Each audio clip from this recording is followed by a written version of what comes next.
Hello everyone, welcome back in our channel SCI तक। SCI तक channel में आप लोगों का स्वागत है। हम लोग पढ़ रहे थे एटॉमिक स्ट्रक्चर, परमाणु संरचना। और परमाणु संरचना में हम लोगों ने बात कर ली थी कि इलेक्ट्रॉन की खोज कैसे हुई और प्रोटॉन की खोज कैसे हुई। इलेक्ट्रॉन और प्रोटॉन की डिस्कवरी हम लोगों ने समझ ली थी। इलेक्ट्रॉन की डिस्कवरी सर जे थॉमसन ने की थी और प्रोटॉन की डिस्कवरी की थी गोल्डस्टाइन ने। और कैसे की थी? कैनॉन रेज की मदद से की थी। तो हमने दो पार्टिकल्स जान लिए थे और कैसे खोजे गए पूरी विशेषताएं हमने बाकायदा समझा। अगर आपने वीडियोस नहीं देखे हैं वो इलेक्ट्रॉन की खोज और प्रोटॉन की खोज, तो आप डिस्क्रिप्शन में लिंक दे रहे हैं हम, वहाँ जा कर के वीडियो आसानी से देखिएगा, समझिएगा। ठीक है भैया। और जैसा कि आप जानते हैं, इलेक्ट्रॉन और प्रोटॉन खोजे जाने के बाद क्या होता है, एटम को उदासीन माना जाता है, न्यूट्रल माना जाता है।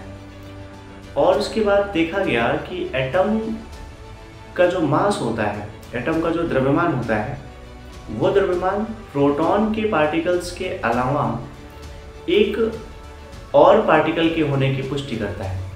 बिकॉज जो द्रव्यमान को कैलकुलेट किया गया, मास जब कैलकुलेट किया गया, तो प्रोटॉन का मास और साथ साथ एक और पार्टिकल का मास का अंदाज़ा लगाया गया और कहा गया कि एटम के अंदर प्रोटॉन के अलावा एक और पार्टिकल होता है। बिकॉज इलेक्ट्रॉन का तो मास बिल्कुल एकदम जीरो मान लिया गया, नगण्य माना गया। लगभग मतलब 9.01 × 10⁻³ की अप्रॉक्सीमेटली इसकी वैल्यू इसकी वैल्यू एकदम मतलब नगण्य मानी गई। तो नगण्य माने जाने के कारण में जो मास की बात आई वो प्रोटॉन के पास आई। तो प्रोटॉन का मास तो ठीक है, उसके अलावा प्रोटॉन के बराबर एक और पार्टिकल का मास पता लगाया गया। अब कहा गया इस पार्टिकल का क्या नाम दिया जाए। तो 1932 में वैज्ञानिक जेम्स चैडविक ने इस पार्टिकल का नाम न्यूट्रॉन रखा। और इसको खोजा कैसे गया, इसकी ज़रूरत क्यों पड़ी, मैंने आपको बताई ज़रूरत इसकी क्यों पड़ी। इसको खोजा कैसे गया, इसकी अब चर्चा करते हैं। तो सर जे चैडविक जी ने क्या किया, एक पोलोनियम नामक रेडियो एक्टिव मटेरियल लिया। पोलोनियम बहुत ही रेडियो एक्टिव एलिमेंट है, PO इसका सिंबल होता है। इस रेडियो एक्टिव मटेरियल को लिया इन्होंने और रेडियो एक्टिव मटेरियल लेने के बाद इसमें से अल्फा पार्टिकल्स प्राप्त किए। अल्फा पार्टिकल प्राप्त किया और अल्फा पार्टिकल की बम्बार्ड करवाई किस पर? बेरिलियम मेटल पर, बेरिलियम वाली धातु की पन्नी पे करवाई। अब बेरिलियम धातु की पन्नी पे, बेरिलियम धातु के मेटल पे जब बमबारी करवाई इन्होंने अल्फा पार्टिकल्स की, तो उन अल्फा पार्टिकल्स की वजह से उस लिथियम मेटल से एक नया पार्टिकल, एक नए प्रकार का कण निकला जिसका नेचर न्यूट्रल था। और उसी न्यूट्रल पार्टिकल को क्या कहा गया? न्यूट्रॉन कहा गया।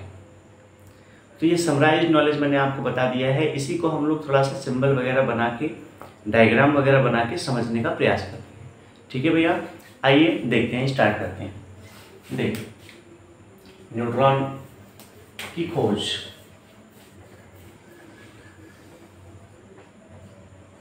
ये हम लोगों के टॉपिक का नाम है, न्यूट्रॉन की खोज, discovery of neutron.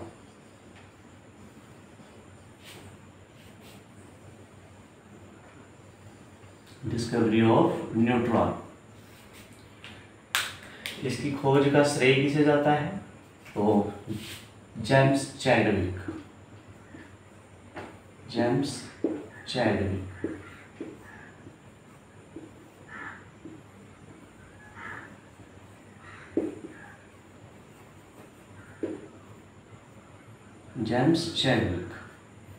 James Chadwick ने इसकी खोज की थी। कैसे की थी तो चर्चा करते हैं। देख, एक पोलोनियम मेटल लिया इन्होंने, बना रहा हूं पोलोनियम मेटल। ये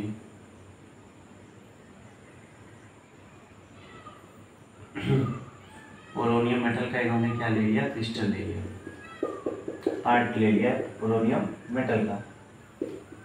और पोलोनियम मेटल के पार्ट लेने के बाद में इन्होंने क्या किया, इसके चारों तरफ लेड ब्लैक की कोटिंग कर दी। लेड ब्लैक की कोटिंग कर दी, लेड ब्लैक की।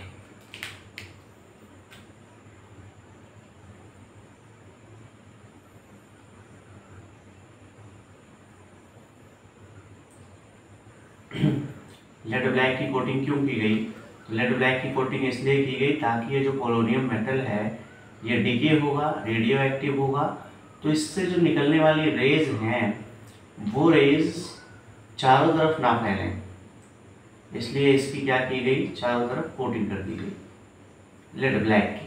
मैं यहाँ लिख देता हूँ, ये बाहर आउटर पार्ट में मैंने क्या बना दिया है, ये lead black, lead black coating, lead black की कोटिंग कर दी गई आउटर पार्ट में, और एक पार्ट खोल दिया गया ओपन, जहां से कि क्या निकले, अल्फा रेज निकले, अल्फा रेज यहाँ से प्राप्त कर ली जा सके। ठीक है, क्योंकि अल्फा रेज ही हमें मेन निकालना था, मेन हम लोगों को अल्फा रेज ही प्राप्त करना था इस पोलोनियम वाले रेडियो एक्टिव मेटल से। तो ये अंदर वाला क्या है, पोलोनियम रेडियो एक्टिव मेटल, ये इनर पार्ट में इसको क्या कहेंगे, ये पोलोनियम रेडियो एक्टिव मेटल है, ये रेडियो एक्टिव मेटल है। इस रेडियो एक्टिव मेटल का डिके होगा, ये नष्ट होगा, और नष्ट होने के बाद यहाँ से इस जगह से क्या निकलेंगी, अल्फा रेज निकलेंगी, अल्फा रेज निकलेंगी, ये अल्फा रेज है।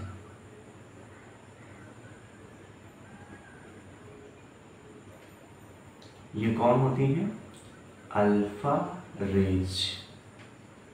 ये अल्फा रेज को हम कहते क्या है, हीलियम एटम का न्यूक्लियस, हीलियम एटम का न्यूक्लियस होता है ये अल्फा पार्टिकल, मीन्स उसी के बराबर ये मास रखता है, इसीलिए हीलियम एटम के इक्वल इसको मान लिया गया है। तो अल्फा रेज के बदल में मैं लिख दे रहा हूँ कि हीलियम एटम का न्यूक्लियस या नाभिक, अल्फा रेज को बोलते हैं, अल्फा पार्टिकल्स को एक्चुअली बोला जाता है। ठीक है, और ये एक टाइप का पॉजिटिव पार्टिकल होता है। ठीक है, पॉजिटिव कण होता है एक प्रकार का, धनात्मक पार्टिकल होता है एक प्रकार का। अब क्या किया गया, इससे जब यहाँ से अल्फा रेज प्राप्त किया गया तो एक मेटल की फॉइल ली गई, और वो मेटल कौन सा है, बेरिलियम का, ये बेरिलियम का मेटल है। बेरिलियम मेटल लेने का मतलब ये था कि हल्की मेटल है, लाइट मेटल यहाँ यूज में आए। बेरिलियम की जगह पे हम लिथियम भी ले सकते हैं, लिथियम भी ले सकते थे, तो कोई दिक्कत नहीं है, चाहे आप बेरिलियम ले लें और चाहे आप लिथियम ले लें, क्योंकि दोनों ही क्या हैं, हल्की मेटल्स हैं, लाइट मेटल्स हैं ये। ठीक है, ये कौन सी मेटल हो गई, ये हो गई बेरिलियम मेटल फॉइल, और पतली फॉइल ली इन्होंने बेरिलियम मेटल की। ठीक है, अब अल्फा रेज की जब बम्बार्ड करवाई, किस पर अल्फा रेज की बम्बार्ड करवा रहे हैं ये, तो बेरिलियम फॉइल पे। बेरिलियम फॉइल पे जब इन्होंने अल्फा रेज की बम्बार्ड करवाई, तो बम्बार्ड करवाने के बाद क्या किया इन्होंने, बाहर की तरफ इसके आउटर पार्ट में प्राप्त किया एक न्यूट्रल पार्टिकल, न्यूट्रल पार्टिकल प्राप्त किया, और इसी न्यूट्रल पार्टिकल को इन्होंने क्या कहा, न्यूट्रल पार्टिकल प्राप्त किया, और इसी न्यूट्रल पार्टिकल को जब चैडविक ने कहा न्यूट्रॉन, उन्होंने क्या कहा, इसको न्यूट्रॉन कहा है। ठीक है, क्या प्राप्त किया, न्यूट्रॉन प्राप्त कर लेते हैं। कैसे, अल्फा पार्टिकल की बमबारी करवाने के बाद। इसके रिएक्शन जरा देख लेते हैं हम लोग, क्या किया इन्होंने, तो पोलोनियम मेटल से इन्होंने अल्फा रेज प्राप्त किया, इस अल्फा रेज को ही हमने क्या कहा, ये अल्फा रेज हैं क्या, हीलियम एटम के नाभिक। तो हीलियम एटम क्या होता है, 2He4, और इस पर इन्होंने क्या किया, इसको इन्होंने क्या किया, बेरिलियम मेटल पर बम्बार्ड करवाया, और बेरिलियम मेटल पर बम्बार्ड करवाने के बाद में इन्होंने क्या किया, क्या प्राप्त किया, 4Be9 है ये बेरिलियम मेटल। और बेरिलियम मेटल पे बम्बार्ड करवाने के बाद इनको क्या प्राप्त हुआ? कार्बन 6C12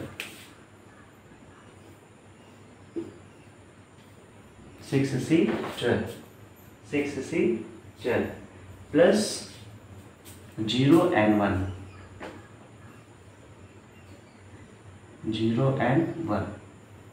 ठीक है। और या इसको हम ऐसे भी लिख सकते हैं 1N0 न्यूट्रल पार्टिकल प्राप्त हुआ और इसी को हमने क्या नाम दे दिया? न्यूट्रॉन। ठीक है, ये रिएक्शन समझ आई आपको? क्या किया गया? हीलियम परमाणु का नाभिक, हीलियम एटम का न्यूक्लियस में से क्या है? अल्फा रे। इस अल्फा रे की बम्बार्ड किस पर हुई? बेरिलियम मेटल पर हुई 4Be9 पर। और आगे क्या मिला हमें? कार्बन मिला। कार्बन के साथ साथ क्या हुआ? एक अलग से पार्टिकल प्राप्त हुआ, उस पार्टिकल का नाम क्या रखा गया? न्यूट्रॉन। क्योंकि इसकी रिसर्च की गई और बताया गया कि सर न्यूट्रल पार्टिकल होता है, न्यूट्रल पार्टिकल होने की वजह से इसका नाम न्यूट्रॉन पड़ा।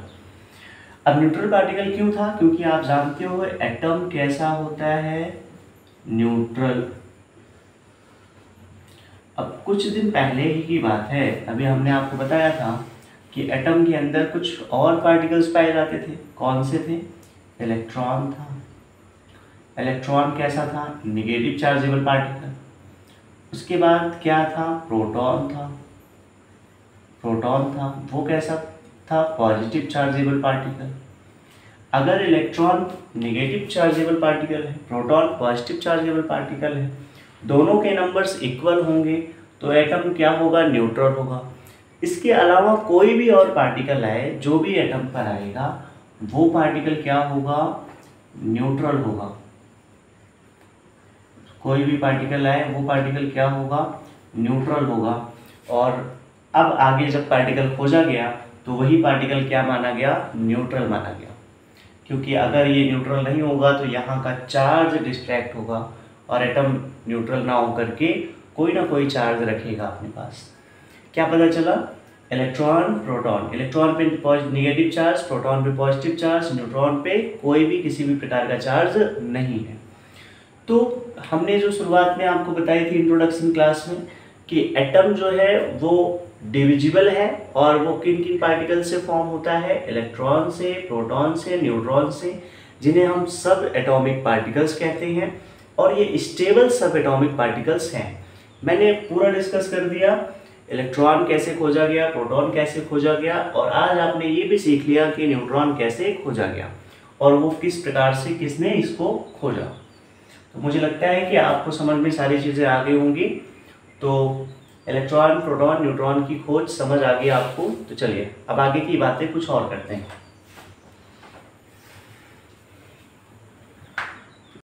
तो बच्चों अब जान लेते हैं ये जो पार्टिकल्स हैं, इन पार्टिकल्स का अपना अपना क्या क्या मास होता है, द्रव्यमान इनका क्या क्या होता है।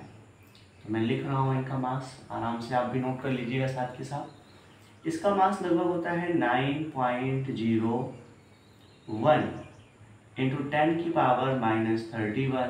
kg। बहुत ही हल्का पार्टिकल है ये। पूरे एटम का सबसे हल्का पार्टिकल होता है कौन? इलेक्ट्रॉन होता है।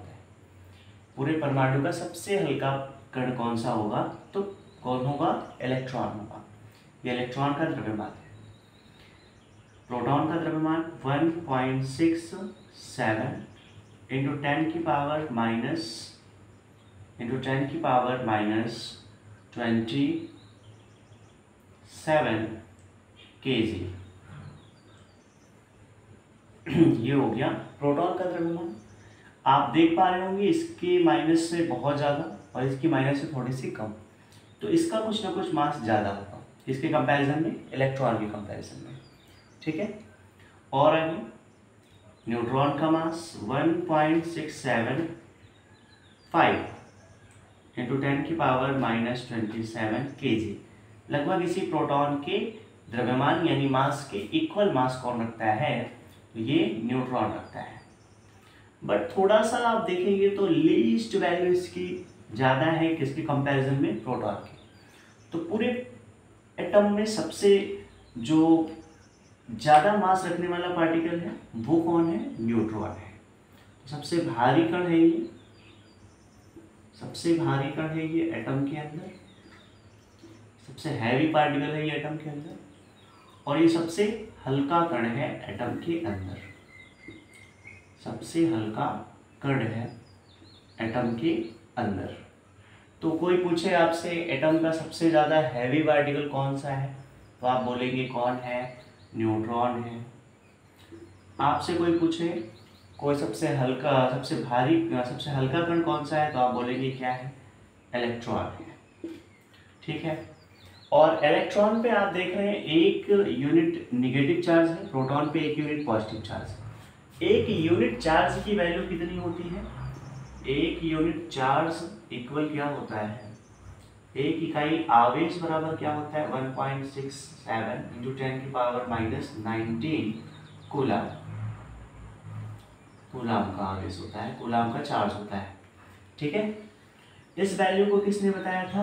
तो इस वैल्यू को बताया था एक साइंटिस्ट थे, मिलिकन। मिलिकन जिन्हें हम कहते हैं मिलिकन, J.L. मिलिकन। और इन मिलिकन ने कैसे बताया था? तो तेल की बूंदों से इनका जो है क्या किया था? एक यूनिट चार्ज की वैल्यू बताई थी। तो देखो इलेक्ट्रॉन पे चार्ज कितना होता है?